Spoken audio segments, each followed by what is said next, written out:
A football regulator is on its way. The Daily Mail have confirmed that Rishi has signed off on it, and when the government presents its white paper in the new year, it's going to confirm the football regulator. Huge changes on the horizon for everything that we know. For the Premier League, for the EFL, any professional club in England are going to have changes with the football regulator incoming. The proposals were certain to be ditched a couple of months ago. Certain clubs in the Premier League were almost celebrating, I guess, because Liz Truss said no to this. She wasn't going to bring in a regulator. She's left office. Rishi's come in, and apparently he's signed off on it. So the government are now set to appoint a panel who are then going to appoint people to set up office, which are going to regulate and govern football. And this is huge news. Big changes. And what those changes have, we'll have to wait and see. Not everything is confirmed.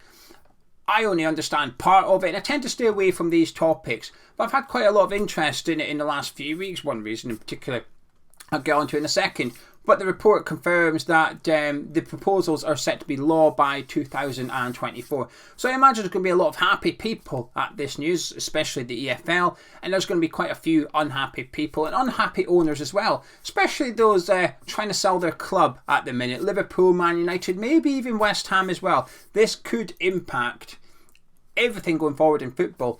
And what it does do is it maybe just rushes things a little bit. So Man United and Liverpool, with their clubs up for sale, they're maybe going to try and speed up the sale of their club before the regulator is in place. It's now a race against time, essentially. And it will impact West Ham. It's going to impact every single club. So from a selfish perspective, you start thinking how it's going to impact West Ham. But for the greater good, for football, I think a regulator is important. And the only reason I've come to that conclusion is because obviously we've had the Tracy Crouch report, and I've started to get a little bit interested in all this. And usually when these topics come along, I stay away from them because I think I don't know enough. I don't know enough to warrant an opinion, and therefore I don't really have an opinion. And if I do, it's not strong enough to put it on a video. However, with this instance, I'm willing to do it. However, this is my opinion. Do your own research is all I'm going to say. Don't take my word for everything. But topical, I've been reading this book recently. I know what you're thinking. Gee, that's Gary Neville, champagne socialist. But I quite like him. His football views, not necessarily his political views. I'm not saying I disagree with him either. But I like Gary Neville. I like him a lot. And when he speaks, I enjoy listening to him. And I find myself agreeing with a lot of what he says. And I'm about 2/3 way through this book presently. And it's not about his career. There's obviously experiences, his personal experiences, but that relates to what the stories are. And to summarise it, I guess it's case studies, it's examples, huge historical moments in football which has shaped football the way it is today, and why he feels, well, football needs fixed. He strongly believes football needs fixed. He put his name to the Tracy Crouch report. When the Super League came out, he was, very publicly against it, and the FSA, the Football Supporters Association, has credited Gary Neville for him kicking off against it, because obviously they, who were representing the football fans, ended up having a meeting with Boris Johnson, which saw the government get involved with the Super League, and they aren't too sure that would have happened without the likes of Gary Neville being very publicly against the Super League proposals when they came out. But this book, like I said, it's got case studies. It's a really good read, actually. And this video is not sponsored by the publisher or anything like that. I didn't get the book for free or anything. I paid for it. How much did I even pay? 20 quid! 20 quid! Gary's telling us that football's broken because of money, and he's charging 20 quid for his book. Anyway, it is a really good book, though. Like I said, I'm only 2/3 way through it, but it speaks about the proposals a couple of years ago, which I didn't know everything about it for the reason I've already gave. I stay away from these things. I was talking about how the proposals were to cut the Premier League down to 18 clubs and change the voting system, because at the minute there's 20 clubs and they all have an equal vote. They're all shareholders in the Premier League. They all have an equal vote, and you need 14 to pass something. Any changes that goes to the Premier League, you need 14 to pass. And the proposals a few years ago were trying to change it so that only 9 clubs had a vote, that they would have a heavier vote than the other 9 in the Premier League. And the reason being is because not all clubs have long-term interests in the Premier League. If you're a yo-yo club, if you're a Norwich, if you're a Fulham, why would you vote for something that's going to benefit the Premier League in 5 years' time when you're possibly not going to be in it? You're very much going to have selfish, self-interested views, which is, I'm only bothered right in the next 12 months. I need money. I want cash. Whatever financially benefits the club for the next 12 months, I'm voting for that. And that's why they were trying to get get it so that the voting was weighted differently. But you keep going back to the 6 clubs that are trying to get away from the European Super League, and the regulator coming in is possibly triggered by that. Going through Gary's book and the vibe I'm getting from the Crouch report as well, that possibly that Super League is triggered Rishi signing off on this. Like I said, Liz Truss wasn't going to. Certain Premier League clubs were celebrating the fact that the regulator was not going to be brought in. They were going to be able to continue as they were. Well, not anymore, because changes are coming. Because they speak about Manchester City are being investigated for how they've done certain things financially with sponsorship deals and so on and so forth. We all know what they've done. Etihad Airways sponsoring the stadium as well, inflated prices, paying over the odds of what they'd used to get. Market value is X, well, double it, and that's what the Etihad are paying Man City, because it's the owners that are injecting cash into the club. That investigation has been going on for 2.5 years now. 2.5 years, they're still yet to reach a conclusion. In that time, Manchester City have won the league. So while the investigation's been going on, Man City have been picking up trophies, possibly going to win it again, and yet that investigation is still yet to come to a conclusion. So this is why people feel the need for a regulator. And that book, like I said, is really, really good. It speaks about Bury. Didn't know Neville's parents were heavily involved in Bury, but they were. Lots and lots of case examples. Speaks about, Abramovich, the Glazers. I'm currently reading a bit about Manchester City, how all that's gone on, the ownership. Like I said, how football is shaped today. But what's interesting is how football is going to be shaped going forward. And there's a lot of things from the proposal a couple of years ago that they want to bring forward into this. The main one being the distribution of money. Because this is what it all comes down to ultimately. Because the government want to set up a separate body, a separate office, so it's run like the FCA, where they look after football, they run things. They want a few things in the article, which is they're not going to stop foreign ownership. They won't stop the Qataris investing in clubs or buying clubs in England, because obviously the country has got a good relationship. They're allies. They don't want to stop that. They don't want to interfere in those relations. So Qataris will still be able to buy English clubs. The Saudis will still be able to buy English clubs. But what they are going to change is the fit and proper test for directors. Now that has been tweaked over the last few years as well.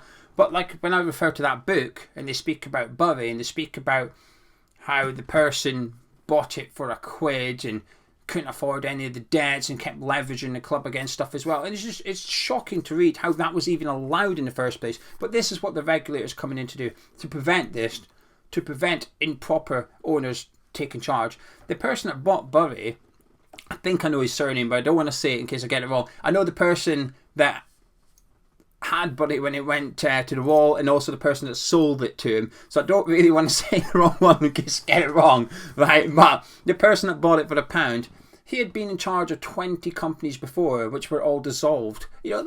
How that was allowed to happen is just wild. Things have changed since then, but they want to change it, make it even stricter, so that owners can't just keep injecting money into clubs. If they are going to put money into the club, that's fine, but put your own money in, not leveraging it against a club like the Glazers have done at Manchester United. Stopping debt like that. Stop risking the features of the club. So if the owner leaves in future, the club's fine. The club can keep going and it won't collapse, because that's the risk of another Bury. They don't want another Bury. They don't even want the likes of Bolton, who are Derby at the minute, who are financially riddled with debt and they just collapse. They go through the leagues because of bad ownership. That's what they're trying to prevent here, and they're trying to make it fairer. And like I said, the owners, what they're trying to do is bring in 1 or 2 proposals from a couple of years ago, and one of them is distribution of TV money. And this is the reason the Premier League's always been kicking back. The Premier League and FA don't want a regulator. We all know why. I don't need to say it. You have got the same opinion as I do with this. We know why they don't want a regulator in here. They want to keep doing what they're doing. They're eating at the top table and they want to keep eating at the top table. Making it fairer, making it more even, endangers them. They're no longer in this financial bubble to some extent that is getting burst by the regulator. They can no longer bend the rules because there's somebody there in charge of it, stopping it, preventing it going forward. And this is where, it's sort of You do wonder if this is why Manchester United and Liverpool are currently up for sale. Did they see this coming and thought, I'm getting out while I can, kind of thing? We don't know. We'll have to. It's speculation, and you can form your own opinions. But in regards to the distribution of TV deal, they want 25% of the money to be filtered down into the EFL. 25% of money given to the English Football League clubs. They get it. That would leave 75% for the Premier League. It's still a lot of money. But if you take the current TV deal and you remove 25%, that would be 14 million per club in the Premier League they're missing out on. That's a lot of money. That is a lot of money. Could you imagine West Ham minus 14 million? That's an Emerson. That's a big, major summer signing for your club. Gone just like that. It's going to the EFL. Not only that, they're proposing to remove parachute payments. Currently, if a Premier League club gets relegated, they are entitled to £44 million worth of parachute payments to soften the blow. To soften the blow of loss of income from the Premier League to Championship to prevent financial disaster. So they're entitled to £44 million in parachute payments. Obviously, it depends if they come back up, etc., etc. They want to remove them completely. So when the club gets relegated, that's it. You're back into the Championship, and that is it. Making it financially fairer. So now you don't have a club in the Championship being financially rewarded for failure and, I guess, financial doping, if you like, compared to the rest of the teams. In Gary Neville's book, it speaks about when Andy Holt has written a piece, who's the owner of Accrington Stanley, a fantastic person to follow on Twitter. If you're on Twitter, make sure you're following Andy Holt. It's incredibly transparent. Incredible. He puts up everything. If you ask him a question, he'll give you the answer. If you ask him how much Accrington Stanley took in catering money at the last home game, it's there. You can find it. He puts everything up. It's just how he believes a football club should be run. And he's got a problem with the way Guy Neville runs Salford and the rest of them, because they inject money into the club. They put money in while Holt doesn't, and he sees it as unfair. He sees it unfair because while Salford are running with a budget higher than what they should do in League 2, it's not just that, because they can afford it. Those owners will put money in to do it. But Holt's issue is that other clubs will then spend more than they should be able to, or they can, in order to try and keep up with the likes of Salford, in order to try and compete at the top. They're spending out with their means because of that other club. So it'll be interesting to see how things work, how they go about the likes of ownership cash injections. Do they allow it, or do they prevent it altogether? That is something we'll have to wait and see. That's something I don't have knowledge of. I don't know, but I'm interested to find out. And the book, I'm not just saying this, the book genuinely is a fantastic read and has opened my eyes a little bit to some things, and it's got me looking at the Chasey Crouch report, it's got me looking at fan surveys and stuff like that. During the World Cup, I've gone off at a tangent here. I have been reading stuff about football I've not read before, and I probably should have done. I probably should be a bit more knowledgeable about this, and when I start reading I do think, how have I not read this before? How did I not know this before? Why am I only discovering this? But I guess it's time. Why would you know all these things? But now I'm getting into it. I'm really, really enjoying it. And this regulator coming in, I mean, the book's made me want it. I kind of wanted one anyway, but I didn't really have that strong an opinion, if I'm honest with you, because selfishly, West Ham are in the Premier League. I was like, well, we're in the Premier League. We're all right. We're doing fine. We're in the Premier League. We're spending a bit of money. We've just spent 180 million in the summer. If a regulator was there, would we be able to spend that? So selfishly, I was like, I was a bit about it. But reading the book and taking my West Ham specs off, you do start thinking, actually, football does need this. Not necessarily a reset, but it certainly needs amended. It needs tweaked, if you want. Money getting filtered down to the lower leagues, I'm all for that. I'm all for the wealth being distributed a little bit fairer. Also, as part of the proposals, golden share, that's what they're calling it, the golden share, where fans will be involved in the boardroom to some extent. Now, fans won't be involved in financial discussions or decisions, so they won't be deciding how to spend money or how to raise money or anything like that. But the reason that fans are going to be involved is when it comes to, I guess, the club's heritage, if you like. When it comes to changing the badge, the name, the colours, the ground, anything like that, that is when the fans will be involved through the regulator to prevent, well, change of heritage, just like that. And if the football it makes you think though, if the football regulator was here in 2015, West Ham moving to London Stadium probably wouldn't be as easy as it was. West Ham changing the badge wouldn't be as easy as it was. West Ham adding the word London to the badge wouldn't be as easy as it was back then, because of this golden share that the regulator would have in place going forward. I'm just trying to quickly look at all my notes, but I think I've done most of them that I wanted to speak about. But yes, football regulator on its way, and I think it's a good thing. I'll keep reading my book.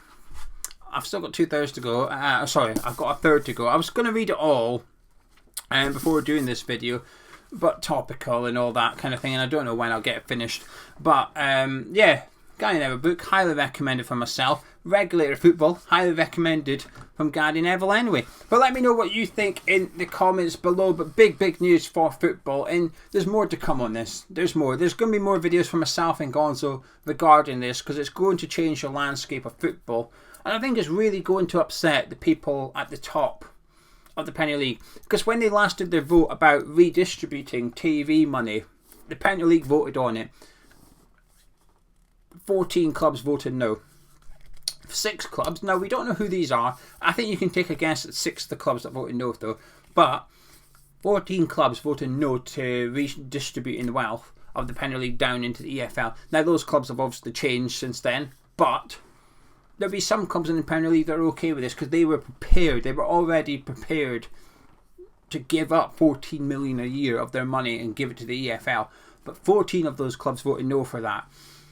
There's going to be some of the big boys of the Premier League are going to be upset at this news. Some of them are probably going to be a little bit worried. And maybe, just maybe, that's why Man United and Liverpool are currently up for sale. Will it impact West Ham? Well, yes, it will. But will it impact the potential change of ownership at West Ham? Possibly. We'll have to wait and see. There might have been 1 or 2 people that were perhaps debating investing in West Ham, picking up David Sullivan shares or whatever when that clause disappears in April. Maybe they'll be put off now with the introduction of a regulator. But maybe, just maybe, there'll be some that thinks actually this is now more appealing. This is now more appealing. Going into a Premier League football club with a fairer game, with a fairer playing field, is actually something that might appeal to some investors. But it sounds like it doesn't appeal to in the northwest of England currently. But anyway, I'm going to leave it there. If you've enjoyed this video, do drop a like on it. Subscribe if you're new to Hamish Chat. Like I said, leave your comments below. I'm interested to see what you guys all think of this, because I'd imagine there'll be some people that don't like the idea of a regulator. I'm genuinely keen to find out why. But if you haven't done already, last night we published my chat with Hayden Mullins. I absolutely love speaking to him. I think it's a good interview. I'm a bit biased for that. But do check it out if you haven't done already. It'll be on your screen in about a minute. And for myself, I'll catch up with you tomorrow.